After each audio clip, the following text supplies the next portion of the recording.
सालों पहले एक नगर में कुसुम नाम का एक लकड़हारा रहता था।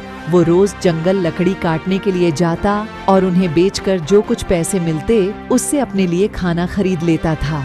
उसकी दिनचर्या सालों से ऐसी ही चल रही थी। एक दिन की बात है, लकड़हारा जंगल में बहती एक नदी के बगल में लगे एक पेड़ पर चढ़कर उसके टहनियों को काटने लगा। कुछ देर के बाद उस पेड़ की लकड़ी को काटते काटते उस लकड़हारे की कुल्हाड़ी हाथ से छूटकर नीचे नदी में जा गिरी। तेजी से लकड़हारा पेड़ से उतरा और अपनी कुल्हाड़ी को ढूंढने लगा। उसे लगा था कि नदी के आसपास उसकी कुल्हाड़ी गिरी होगी और ढूंढने पर मिल जाएगी। वास्तव में ऐसा कुछ हुआ नहीं, क्योंकि उसकी कुल्हाड़ी पेड़ से सीधा नीचे नदी में जा गिरी थी। वो नदी काफी गहरी और तेज बहाव वाली थी। आधे से 1 घंटे तक लकड़हारा अपनी कुल्हाड़ी को ढूंढता रहा, लेकिन जब लकड़ी नहीं मिली तो उसे लगने लगा कि अब उसकी कुल्हाड़ी उसे कभी वापस नहीं मिलेगी। इससे वो काफी दुखी हो गया। भाई, अब मैं क्या करूंगा? लगता है मेरे कुल्हाड़ी बीच नदी में गिर गई है। नदी में पानी भी ज्यादा है, धारा भी तो चल रहा है। नदी में जाकर मैं निकाल भी तो नहीं सकता, मुझे तैरना भी तो नहीं आता है।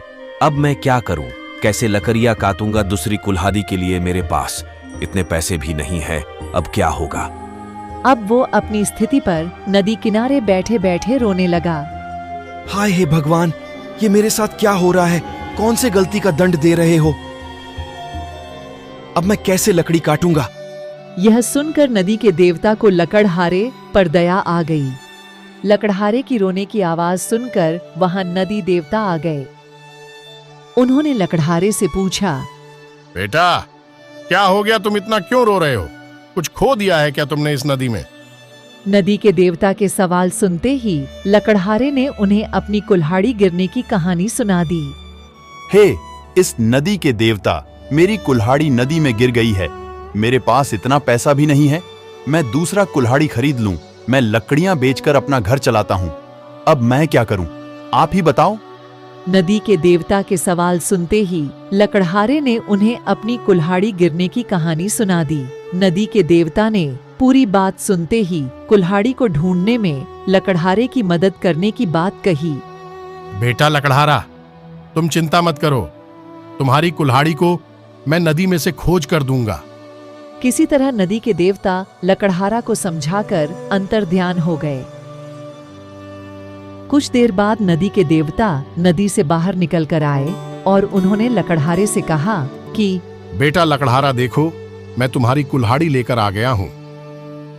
नदी के देवता की बातें सुनकर लकड़हारे के चेहरे पर मुस्कान आ गई।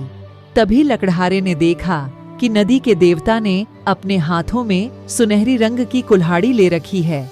दुखी मन से लकड़हारे ने कहा, हे नदी के देवता, यह सुनहरी रंग की कुल्हाड़ी मेरी तो बिल्कुल भी नहीं है। यह सोने की कुल्हाड़ी जरूर किसी अमीर इंसान की रही होगी। लकड़हारे की इस तरह के बात सुनकर नदी के देवता दोबारा से गायब हो गए। कुछ देर बाद नदी के देवता दोबारा नदी से बाहर निकले। इस बार उनके हाथों में चांदी की कुल्हाड़ी थी। उस कुल्हाड़ी को देखकर भी लकड़हारे को खुशी नहीं हुई। उसने कहा कि ये भी मेरी कुल्हाड़ी नहीं है, ये किसी दूसरे इंसान की कुल्हाड़ी होगी। आप उसी को ये कुल्हाड़ी दे दीजिएगा। मुझे तो अपनी ही कुल्हाड़ी ढूंढनी है। इस बार भी लकड़हारे की बात सुनकर नदी के देवता फिर वहां से चले गए। पानी में गए भगवान इस बार काफी देर बाद बाहर आए। अब देवता को देखते ही लकड़हारे के चेहरे पर बड़ी सी मुस्कान थी। उसने नदी के देव से कहा कि इस बार आपके हाथ में लोहे की कुल्हाड़ी है और लग रहा है कि ये मेरी ही कुल्हाड़ी है। ऐसी ही कुल्हाड़ी पेड़ काटते समय मेरे हाथ से नीचे गिर गई थी। आप ये कुल्हाड़ी मुझे दे दीजिए और दूसरी कुल्हाड़ियों को उनके असली मालिक तक पहुंचा दीजिए।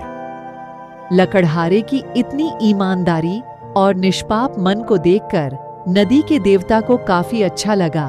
उन्होंने लकड़हारे से कहा, तुम्हारे मन में बिल्कुल भी लालच नहीं है। तुम्हारी जगह कोई और होता तो सोने की कुल्हाड़ी झट से ले लेता, लेकिन तुमने ऐसा बिल्कुल भी नहीं किया। चांदी की कुल्हाड़ी को भी तुमने लेने से इनकार कर दिया। तुम्हें सिर्फ अपनी लोहे की कुल्हाड़ी चाहिए थी। तुम्हारे इतने पवित्र और सच्चे मन से। मैं काफी प्रसन्न हूं। मैं तुम्हें उपहार में सोने और चांदी की कुल्हाड़ी देना चाहता हूं। तुम अपने लोहे की कुल्हाड़ी को भी इनके साथ लेकर जा सकते हो। यह तुम्हारी ईमानदारी के स्वरूप तोहफे के तौर पर है।